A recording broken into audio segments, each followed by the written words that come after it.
ಸ್ನೇಹಿತರೆ ನಮಸ್ತೆ, ನಾನು ನಿಮ್ಮ ಶ್ರೀಕಾಂತ್.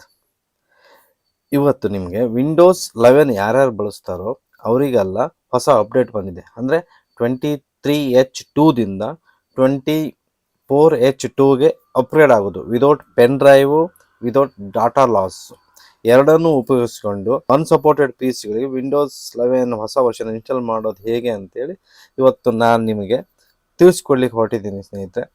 ಈ ವಿಡಿಯೋಕ್ಕಿಂತ ನೋಡೋಕ್ಕಿಂತ ಮುಂಚೆ ನೀವೇನಾದ್ರು ಫಸ್ಟ್ ಟೈಮ್ ನನ್ನ ಈ ಟೆಕ್ನಿಕ್ ಅಂತ ಚಾನಲ್ಗೆ ಬಂದಿದ್ದರೆ ಸಬ್ಸ್ಕ್ರೈಬ್ ಮಾಡ್ಕೊಳ್ಳಿ, ಹಾಗೂ ಪಕ್ಕದಲ್ಲಿರೋ ಬೆಲ್ ಐಕನ್ ಹೊಸ ಹೊಸ ವಿಡಿಯೋಗಳು ನಿಮಗೆ ಬರುತ್ತೆ ಸ್ನೇಹಿತರೆ. ಹೇಗೆ ಅಂತೇಳಿ ನೋಡೋಣ ಬನ್ನಿ.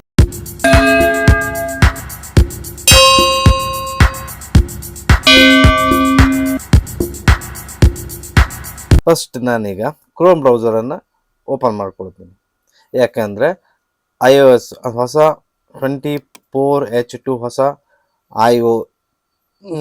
ISO ಫೈಲ್ ಏನಿದೆಯಲ್ಲ, ISO ಫೈಲ್ನ ಡೌನ್ಲೋಡ್ ಮಾಡೋದು ಹೇಗೆ ಅಂತೇಳಿ ಫಸ್ಟ್ ನಾನು ನೋಡ್ಕೊಳ್ವಾ.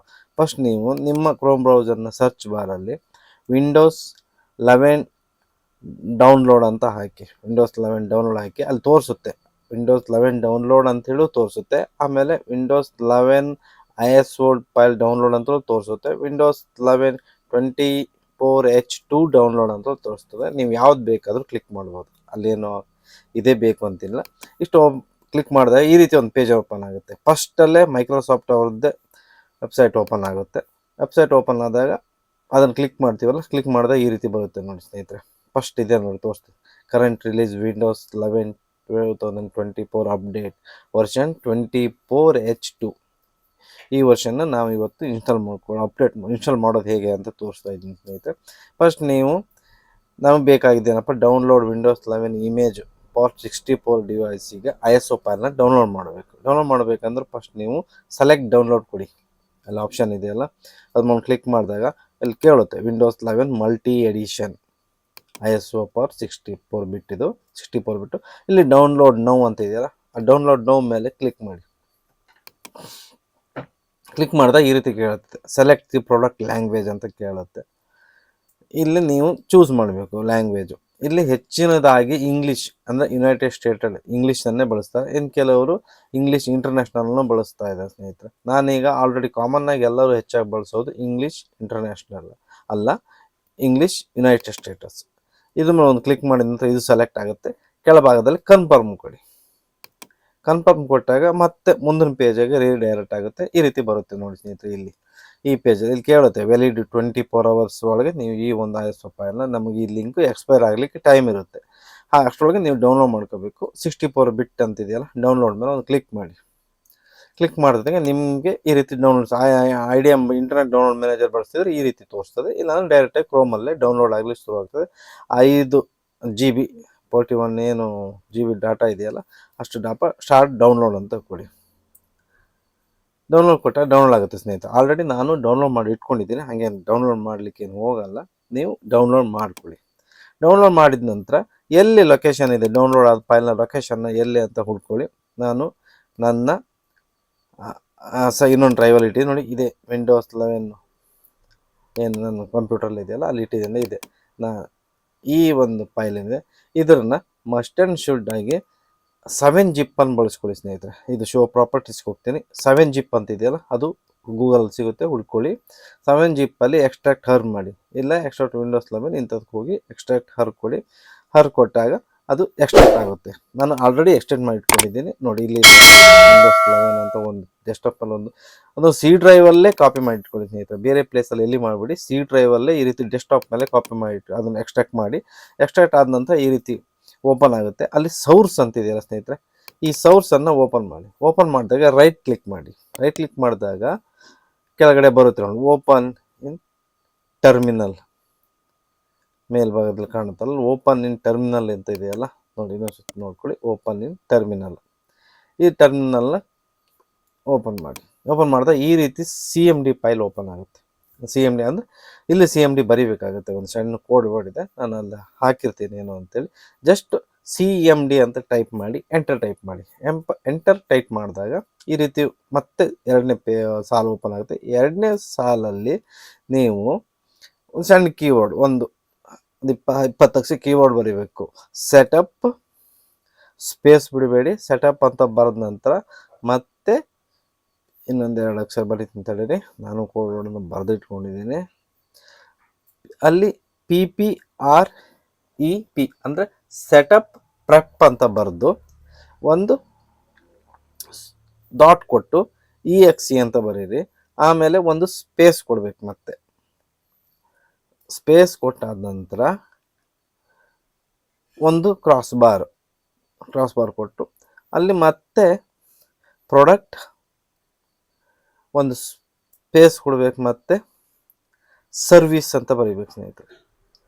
ಈ ಕೋಡ್ನ ಕ್ಲೀನಾಗಿ ಕರೆಕ್ಟಾಗಿ ಬರೀರಿ, ಎಲ್ಲಿ ತಪ್ಪಬೇಡಿ. ಪ್ರಾಡಕ್ಟ್ ಸರ್ವರ್ ಅಂತ ಬರೀಬೇಕು, ಸರ್ವಿಸ್ ಅಲ್ಲ, ನಾನು ಬರೆದಿಟ್ಕೊಂಡಿದ್ದು. ಪ್ರಾಡಕ್ಟ್ ಸರ್ವರ್ ಅಂತ ಕೊಟ್ಟು ಎಂಟರ್ ಟೈಪ್ ಮಾಡಿ. ಎಂಟರ್ ಕೊಟ್ಟ ತಕ್ಷಣ ನಿಮಗೆ ಇಲ್ಲಿ ಈ ರೀತಿ ಓಪನ್ ಆಗುತ್ತೆ. ಓಪನ್ ಆದ ನಂತರ ನಿಮ್ಗೆ ಕೇಳುತ್ತೆ ನೋಡಿರಿ, ಆಟೋಮೆಟಿಕ್ಲಿ ಡೌನ್ಲೋಡ್ ಹೋಗುತ್ತೆ, ಆ ಫೈಲ್ ಓಪನ್ ಆಗುತ್ತೆ. ಈಗ ಇನ್ಸ್ಟಾಲ್ ಸರ್ವರ್ಲೆ ಕೊಡಿ. ಇಲ್ಲಿ ಅಂದರೆ ಡೌನ್ಲೋಡ್ ಅಪ್ಡೇಟ್ ಎಲ್ಲ ಬೇಕಂದ್ರೆ ಬೇಡ, ನೆಟ್ ಎಲ್ಲ ಇದ್ದರೆ ಬೇಕು, ಇಲ್ಲಾಂದ್ರೆ ಬೇಡ. ಆ್ಯಕ್ಚುಲಿ ಸ್ಕಿಪ್ ಕೊಡಿ, ಡೋಂಟ್ ಕೊಟ್ಟು ನೆಕ್ಸ್ಟ್ ಹೋಗಿ. Next getting it few things ready ಅಂದರೆ ರೆಡಿ ಆಗ್ತದೆ ಸ್ನೇಹಿತರೆ. ಇಲ್ಲಿ ಯಾವುದೇ ಪೆನ್ ಡ್ರೈವ್ ಬೇಡ, ಯಾವುದೇ TPM 2.0 ಏನೂ ಬೇಡ, ಎಲ್ಲ ಬೈಪಾಸ್ ಆಗಿರುತ್ತೆ. ನೀವು ಆ ಕೋಡ್ ಬರಬಾರ್ದಿಲ್ಲ, ಅಲ್ಲ ಬೈಪಾಸ್ ಆಗಿರುತ್ತೆ. ಇಲ್ಲಿ ಅಗ್ರಿಮೆಂಟು ನೆಕ್ಸ್ಟ್ ಕೊಡಿ. ಆಮೇಲೆ ಇಲ್ಲಿ keep file settings and apps, keep personal files only, nothing ಅಂದ್ರೆ ಸ್ನೇಹಿತರೆ ಇಲ್ಲಿ ಕೀಪ್ ಫೈಲ್ ಕೊಟ್ಟರೆ ನೀವು ಏನು ಹಳೆಯ ಸಿಸ್ಟಮ್ ಬಳಸ್ತೀರ ಅದೆಲ್ಲ ಹಾಗೆ ಇರುತ್ತೆ, ಏನೂ ಚೇಂಜಸ್ ಆಗಲ್ಲ, ಅಪ್ಡೇಟ್ ಮಾತ್ರ ಆಗುತ್ತೆ. ಕೀಪ್ ಪರ್ಸ್ನಲ್ ಫೈಲ್ ಒಂದು, ನಿಮ್ಮ ಪರ್ಸ್ನಲ್ ಫೈಲ್ ಬೇಕಂದ್ರೆ ಪರ್ಸ್ನಲ್ ಫೈಲ್ ಒಂದೇ ಉಳ್ಕೊಳ್ಳುತ್ತೆ, ಬಾಕಿ ಎಲ್ಲ ಹಾರೋಗುತ್ತೆ.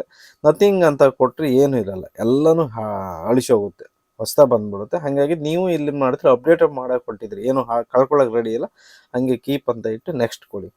ನೆಕ್ಸ್ಟ್ ಕೊಟ್ಟಾಗ ನೋಡಿ ರೆಡಿ ಟು ಇನ್ಸ್ಟಾಲ್ ಅಂತ ಬರುತ್ತೆ. ಈ ರೀತಿಯಾಗಿ ಸ್ವಲ್ಪ ವೇಟ್ ಮಾಡಿ. ಇಲ್ಲಿ ಕರೆಂಟನ್ನು, ಪವರ್ ಸಪ್ಲೈಯನ್ನು ಮಸ್ಟ್ ಆ್ಯಂಡ್ ಶುಡ್ ಆಗಿ ಹೋಗದೆ ಇರೋಂಗೆ ನೋಡ್ಕೊಳ್ಳಿ ಸ್ನೇಹಿತರೆ. ಮೇನ್ ಪ್ರಾಬ್ಲಮ್ ಆಗೋದೇ ಕರೆಂಟ್ ಹೋದ್ರೆ ಕಷ್ಟ. ಆ ಹೊತ್ತಿಗೆ ಕರೆಂಟನ್ನು ಹೋಗೇ ಬಿಟ್ಕೊಳ್ಳಿ. ಈಗ ರೆಡಿ ಟು ಇನ್ಸ್ಟಾಲ್, ನಾವು ಕೇಳಿದ್ದೇನೆ ಇನ್ಸ್ಟಾಲ್ Windows 11 Pro ಇನ್ಸ್ಟಾಲ್ ಮಾಡಬೇಕು. Keep the file settings and apps, ಅದೇನು ಹೋಗೋಂಗಿಲ್ಲ. ಈ ರೀತಿ ಅಷ್ಟು ಕರೆಕ್ಟಾಗಿ ಇಟ್ಕೊಂಡು ಇಷ್ಟು ನಮಗೆ ಆಗಬೇಕು. ಆನಂತರ ಇನ್ಸ್ಟಾಲ್ ಹೋದ್ಮೇಲೆ ಇನ್ಸ್ಟಾಲ್ ಈ ರೀತಿ ಇನ್ಸ್ಟಾಲ್ ಆಗ್ಲಿಕ್ಕೆ ಶುರುವಾಗುತ್ತೆ ಸ್ನೇಹಿತರೆ. ವೇಟ್ ಮಾಡಿ, ಒಂದು ಅರ್ಧ ತಾಸು ಆಗುತ್ತೆ. ನಿಮ್ಮ PC ಫಾಸ್ಟ್ ಮೇಲೆ ನಾನು ಕೆಲವು ಸ್ಟೆಪ್ಪನ್ನು ಅಂದರೆ ಸ್ಲೋ ಇರೋದ್ರಿಂದ ಅದನ್ನೆಲ್ಲ ಸ್ಕಿಪ್ ಮಾಡಿದ್ದೀನಿ. ಇವಾಗ ಕೇಳುತ್ತೆ ನೋಡಿರಿ, your will be moment restart. ನನ್ನ PC ಈಗ ರೀಸ್ಟಾರ್ಟ್ ಆಯ್ತು. ಹೆಚ್ಚು ಕಡಿಮೆ ಇಲ್ಲಿ ½ ತೊಗೊಂಡಿದ್ದೆ ಮಧ್ಯದಲ್ಲಿ, ನಾನು ಅದಷ್ಟನ್ನು ಸ್ಕಿಪ್ ಮಾಡಿದ್ದೀನಿ. ನೀವು ರೀಸ್ಟಾರ್ಟಿಂಗ್ವರೆಗೆ ವೇಟ್ ಮಾಡಿ. ವೇಟ್ ಮಾಡಿದಾಗ ಅದು ಆಗೋವರೆಗೆ ಪ್ರೊಸೆಸಿಂಗ್ ಬಿಟ್ಟುಬಿಡಿ. ಅದರಲ್ಲೇ ಹೇಳ್ತೀನಿ, ಕರೆಂಟನ್ನು ಹೋಗದೇ ಇದ್ದ ಟೈಮಲ್ಲಿ ನೋಡಿ ಈ ಕೆಲಸವನ್ನು ಮಾಡಿ. PC ಮತ್ತೆ ರೀಇನ್ಸ್ಟಾಲ್ ಮಾಡೋದು ಇನ್ನೆಲ್ಲ ಪ್ರಾಬ್ಲಮ್ಗಳು ಅನುಭವಿಸೋಕ್ಕಿಂತ ಕರೆಂಟನ್ನು ಮಸ್ಟ್ ಆ್ಯಂಡ್ ಶುಡ್ ಕಾಪಾಡ್ಕೊಳ್ಳಿ. ನಾನೀಗ ರೀಸ್ಟಾರ್ಟ್ ಆಗ್ತಾಯಿದೆ PC, ಅಲ್ಲಿವರೆಗೆ ವೇಟ್ ಮಾಡಿ. ರೀಸ್ಟಾರ್ಟ್ ಆದಮೇಲೂ ಸ್ವಲ್ಪ ಟೈಮ್ ತಗೊಳುತ್ತೆ. ನಾನು ಮಧ್ಯೆ ಅಲ್ಲಿನೂ ಎಷ್ಟೋ ಸ್ಟೆಪ್ಗಳನ್ನ ಸ್ಕಿಪ್ ಮಾಡಿದ್ದೆ, ಅಂದರೆ ಪರ್ಸೆಂಟೇಜು ಸ್ಲೋ ಆಗಿ ಹೋಗ್ತಾ ಇರುತ್ತೆ. ಹಾಗಾಗಿ ಈಗ 40% ಬಂದಿದೆಯಲ್ಲ, ಇದನ್ನು ಫಾಸ್ಟ್ ಮಾಡಿದ್ದೀನಿ. ಇನ್ನೂ ಫಾಸ್ಟ್ ಮಾಡಿ ಮಧ್ಯ ಸ್ಕಿಪ್ಗಳು ಕಟ್ ಮಾಡಿದ್ದೀನಿ. ವೇಟ್ ಮಾಡಿ, ಇಲ್ಲ ನಾವು ಬಂತು ರೀಸ್ಟಾರ್ಟ್. ಮೇನಾಗಿ ಟೈಮಿಂಗ್ ತೊಗೊಳ್ತದೆ ಜಾಸ್ತಿ ಟೈಮ್, ಅಂದರೆ 1 hour ಬೇಕು ಇಷ್ಟು ಪ್ರೊಸೆಸಿಂಗ್ ಆಗಲಿಕ್ಕೆ. ಪವರ್ ಸಪ್ಲೈ ಮೇನು, ಅದನ್ನು ಈ ಪ್ರತಿ ಸತಿ ಯಾಕೆ ಅಂತ ಹೇಳ್ತಾ ಇದ್ದೀನಿ, ಪವರ್ ಸಪ್ಲೈ ಹೋಗದೇ ಇದ್ದಂಗೆ ನೋಡ್ಕೊಳ್ಳಿ. ಯಾಕಂದ್ರೆ PC ಕರಪ್ಟ್ ಆದರೆ ಡಾಟಾ ಕಷ್ಟ. ಆದ ಕಾರಣದಿಂದ ವಿಂಡೋಸ್ ಹಾಳಾದರೆ ಮತ್ತೆ ಹಾಕೋಬೋದು, ಡಾಟಾ ಕರಪ್ಟ್ ಆದರೆ ಕಷ್ಟ ಆಗುತ್ತೆ ಸ್ನೇಹಿತರೆ. ಆದ ಕಾರಣದಿಂದ ನೀವು ಆದಷ್ಟು ಕರೆಂಟನ್ನು ಇಟ್ಕೊಂಡು ಆ ಟೈಮಲ್ಲೇ ಮಾಡಿ. ಈಗ ಅಪ್ಡೇಟ್ 86% ಅಪ್ಡೇಟ್ ಆಗ್ತಿದೆ, ಅಂದರೆ ಇನ್ಸ್ಟಾಲ್ ಆಗಿದೆ, ಅಪ್ಡೇಟು. ಇನ್ಸ್ಟಾಲ್ ಆದಮೇಲೆ ಕರೆಂಟ್ ಹೋದರೂ ಅಷ್ಟು ಪ್ರಾಬ್ಲಮ್ ಆಗಲ್ಲ. ನೆಕ್ಸ್ಟ್ ಟೈಮ್ ರಿಸ್ಟಾರ್ಟ್ ಮಾಡಿದಾಗ ಅಪ್ಡೇಟ್ ಕೇಳುತ್ತೆ, ಅದು ಅಪ್ಡೇಟ್ ಆಗುತ್ತೆ. ಅದು ಇನ್ಸ್ಟಾಲ್ ಟೈಮಲ್ಲಿ ಮಾತ್ರ ಪವರ್ ಸಪ್ಲೈ ಹೋಗದಿದ್ದಂಗೆ ನೋಡ್ಕೊಳ್ಳಿ.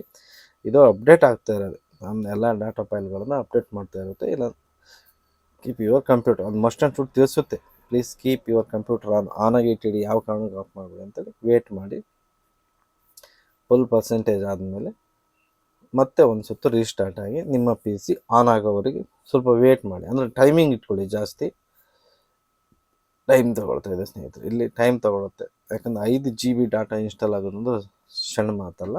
ಆದ ಕಾರಣದಿಂದ ಟೈಮನ್ನು ಜಾಸ್ತಿ ತೊಗೊಳ್ತವೆ. ಇಲ್ಲಿ ನಮಗೆ ಕಾಯೋ ಪೇಷನ್ಸ್ ಜಾಸ್ತಿ ಇರಬೇಕು. ಇಲ್ಲಿ ಗಡಿಬಿಡಿ ಮಾಡ್ಕೊಳ್ಳೋಂಗಿಲ್ಲ. ಮಾಡ್ಕೊಂಡ್ರೆ ಪಿ ಸಿನೂ ಕರಪ್ಟ್ ಆಗ್ಬೋದು, ಡಾಟಾ ಅಂತೂ ಪೂರ್ಣ ಹೋಗುತ್ತೆ. ಅದು ದೊಡ್ಡ ಸಮಸ್ಯೆ. ನೋಡಿರಿ, ನಾನು ವೇಟ್ ಮಾಡ್ತಾಯಿದ್ದೀನಿ. ನನ್ನ ಈ ವಿಡಿಯೋವನ್ನು ನೀವು ಒಂದು ತನಕ ನೋಡ್ತಾ ಇದ್ದೀರ ಅಂದ್ಕೊತೀನಿ. ನೋಡಿದವರಿಗೆ ಧನ್ಯವಾದಗಳು. ಹಾಗೂ ನೀವು ಪ್ರಯತ್ನ ಪಡಿ, ಇನ್ಸ್ಟಾಲ್ ಮಾಡಿ, ಏನೂ ಪ್ರಾಬ್ಲಮ್ ಆಗಲ್ಲ. ಇನ್ಸ್ಟಾಲ್ ಮಾಡಿ. 100% ಆಯಿತು. 100% ಆಯಿತು. ಇದೇ ಮೆಥಡಲ್ಲಿ ನೀವು ಮಾಡಿ. ನಿಮ್ಮ ಕನ್ನಡದಲ್ಲಿ ಸ್ನೇಹಿತರೆ, ಹೆಚ್ಚಾಗಿ ನಾನು ಯೂಟ್ಯೂಬಲ್ಲಿ ಹುಡುಕ್ತೆ, ಕನ್ನಡದಲ್ಲಿ ಯಾರೂ ತೋರಿಸ್ತಾ ಇಲ್ಲ. ಇಂಗ್ಲೀಷ್ನಲ್ಲಿ ಫಾರಿನ್ಸ್ ಲ್ಯಾಂಗ್ವೇಜಿಂದ ಎಲ್ಲ ಹೊಸ ಹೊಸ ಅಪ್ಡೇಟ್ ಬರ್ತಾ ಇದೆ. ಕನ್ನಡದಲ್ಲಿ ಯಾರೂ ಇನ್ಸ್ಟಾಲ್ ಮಾಡ್ದಂಗೆ ಕಾಣ್ತಾ ಇಲ್ಲ. ನಾನು ನಿಮಗೋಸ್ಕರ ಈ ಒಂದು ಎರಡನೇ ಪ್ರಯತ್ನವನ್ನು ಮಾಡ್ತಾ ಇದ್ದೀನಿ. ಇದರಿಂದ ಲಾಭ ಪಡ್ಕೊಳ್ಳಿ. ಖುಷಿಯಾಗಿದ್ದರೆ ನನಗೆ ಒಂದು ಕಾಮೆಂಟ್ಸ್ ಮಾಡಿ, ಜಾಸ್ತಿ ನಿಮ್ಮವ್ರಿಗೆ ಶೇರ್ ಮಾಡಿ, ಯೂಸ್ ಮಾಡ್ಕೊಳ್ಳಿ ಸ್ನೇಹಿತರೆ. ಓಕೆ, ಪಿ ಸಿ ಆನ್ ಆಗಿದೆ ಸ್ನೇಹಿತರೆ. ಎಲ್ಲ ಪ್ರೊಸೆಸಿಂಗ್ ಮುಗಿದಿದೆ. ಇವಾಗ ಕರೆಂಟ್ ಹೋದರೂ ಏನು ಚಿಂತೆ ಇಲ್ಲ, ನೆಕ್ಸ್ಟ್ ಆನ್ ಆಗುತ್ತೆ. ಇನ್ನೇನು ಪ್ರಾಬ್ಲಮ್ ಇಲ್ಲ ಅಂಥದ್ದು. ಸ್ವಲ್ಪ ಮಾಡಿ, ನಿಮ್ಮ ಪಿ ಸಿಗೆ ಏನು ಪಾಸ್ವರ್ಡ್ ಇದೆಯಾ ಅದನ್ನು ಕೊಡಿ. ನಾನು ಆಲ್ರೆಡಿ ಪಿ ಸಿ ಹೆಸರಿದೆ, ನನ್ನ ಪಾಸ್ವರ್ಡ್ ಇದೆ, ಕೊಟ್ಟಿದ್ದೀನಿ. ವೇಟ್ ಮಾಡಿ. ಇಲ್ಲಿನೂ ಸ್ವಲ್ಪ ಟೈಮ್ ತಗೊಳುತ್ತೆ, ಆದರೆ ಯಾವುದೇ ಭಯ ಪಡೋಂಥದ್ದೇನಿಲ್ಲ. ಕರೆಂಟ್ ಹೋದರೆ ಏನಪ್ಪ ಅನ್ನೋ ಭಯ. ಇದೇನು ಹೊಸ ಇನ್ಸ್ಟಾಲ್ ಅನ್ಸುತ್ತೆ. ನಾವು ಫಾರ್ಮೆಟ್ ಮಾಡಿ ವಿಂಡೋಸ್ ಇನ್ಸ್ಟಾಲ್ ಮಾಡಿದಾಗ ಏನು ನಮಗೆ ಕೇಳುತ್ತಲ್ಲ, ಈ ರೀತಿ ಒಂದು ನೋಡಿತ್ತು, ಎಷ್ಟೋ ಜನ ವಿಂಡೋಸ್ ಇನ್ಸ್ಟಾಲ್ ಮಾಡೋದು ಗೊತ್ತಿರುತ್ತಲ್ಲ, ಅದೇ ರೀತಿ ಆಗುತ್ತೆ. ನೀವೇನು ಡೋಂಟ್ ವರಿ, ಏನೂ ಆಗಲ್ಲ. ಪಿ ಸಿ ಸೆಕ್ಯೂರ್ ಆಗಿ ನಿಮ್ಮ ಪಿ ಸಿ ಆನ್ ಆಗ್ತದೆ. ಯಾವುದೇ ರಿಸ್ಕು ಇಲ್ಲ. ಸ್ವಲ್ಪ ವೇಟ್ ಮಾಡಿ. ನಾನು ಸ್ವಲ್ಪ ಟೈಮ್ ತಗೊಳ್ಳುತ್ತದೆ. ಇಲ್ಲಿನೂ ಕೂಡ ಹಾಗೊಂದು 5 ಮಿನಿಟ್ ತೊಗೊಳುತ್ತದೆ. ವಿಂಡೋಸ್ ಇನ್ಸ್ಟಾಲ್ ಮಾಡೋರಿಗೆ ಗೊತ್ತಿದೆ ಟೈಮಿಂಗ್, ಪೇಷನ್ಸ್ ಎಷ್ಟು ಬೇಕು ಅಂತೇಳಿ. ಹೊಸಬ್ರಾದರೆ ನಿಮಗೆ ಭಯ ಪಡೋದು, ನೀನು ಇಷ್ಟೊತ್ತಾದರೂ ಓಪನ್ ಆಗಿಲ್ಲ, ಆಗುತ್ತೆ. ನೋಡಿ, ಎಲ್ಲ ಪ್ಲಗಿನ್ಗಳು, ಪಿ ಸಿ ಪ್ಲಗಿನ್ಸ್ಗಳೆಲ್ಲ ಒಂದು ಸುತ್ತ ಅಪ್ಡೇಟ್ ಆಗಬೇಕು. ಹಾಂ, okay, almost there, ready. Okay ಸ್ನೇಹಿತರೆ, ಪಿ ಸಿ ಆನ್ ಆಗಿದೆ ಅಂದರೆ ಇಲ್ಲಿ ನಮ್ಮ ಕೆಲಸ ಖತಮ್, ಮುಗೀತು, ಏನೂ ಇಲ್ಲ. ಇವಾಗ ನಾನು ನಿಮ್ಗೊಂದು ಚೆಕ್ ಮಾಡಿ ತೋರಿಸ್ತೀನಿ, ಹೊಸ ವರ್ಷನಿಗೆ ಹೋಗಿದೆಯಲ್ಲ ಅಂತ, ಯಾವ ಡೇಟಿಗೆ ಹೋಗಿದೆ ಅಂತ. ಮುಂಚೆ ನಂದು 23/2H ಇತ್ತು. ಇಲ್ಲಿ ರೈಟ್ ಕ್ಲಿಕ್ ಮಾಡಿ ಪ್ರಾಪರ್ಟೀಸಿಗೆ ಹೋಗಿ, ಪ್ರಾಪರ್ಟೀಸಲ್ಲಿ ನೀವು ಚೆಕ್ ಮಾಡ್ಕೊಳ್ಬೋದು. ನೋಡಿ, ಇನ್ಸ್ಟಾಲ್ ಮಾಡಿದ್ದೀನಿ. ಇಲ್ಲೇನಿಲ್ಲ. ಇಲ್ಲಿ ವರ್ಷನ್ 24H ಆಗಿದೆ, 2 ಆಗಿದೆ. ಇನ್ಸ್ಟಾಲೇಷನ್ 14/10/2024 ಅಂದರೆ ಈ ತಾರೀಕಿಗೆ ಆಗಿದೆ. ಅಂದರೆ ನಮ್ಮದು ವಿಂಡೋಸ್ ಹೊಸ ವರ್ಷನ್ ಸಕ್ಸಸ್ಫುಲಿ ಇನ್ಸ್ಟಾಲ್ ಆಗಿದೆ ಸ್ನೇಹಿತರೆ. ನನ್ನ ಈ ವಿಡಿಯೋನ ಕೊನೆ ತನಕ ನೋಡಿದ್ದಕ್ಕಾಗಿ ನಿಮಗೆಲ್ಲರಿಗೂ ಧನ್ಯವಾದಗಳು. ಹಾಗೂ ಹೊಸ ವಿಡಿಯೋಗಳನ್ನ ಅಪ್ಲೋಡ್ ಮಾಡ್ತಾ ಇರ್ತೀನಿ. ಪ್ಲೀಸ್ ಸಬ್ಸ್ಕ್ರೈಬ್ ಮಾಡ್ಕೊಳ್ಳೋದನ್ನು ಮಾತ್ರ ಮರಿಬೇಡಿ. Thank you.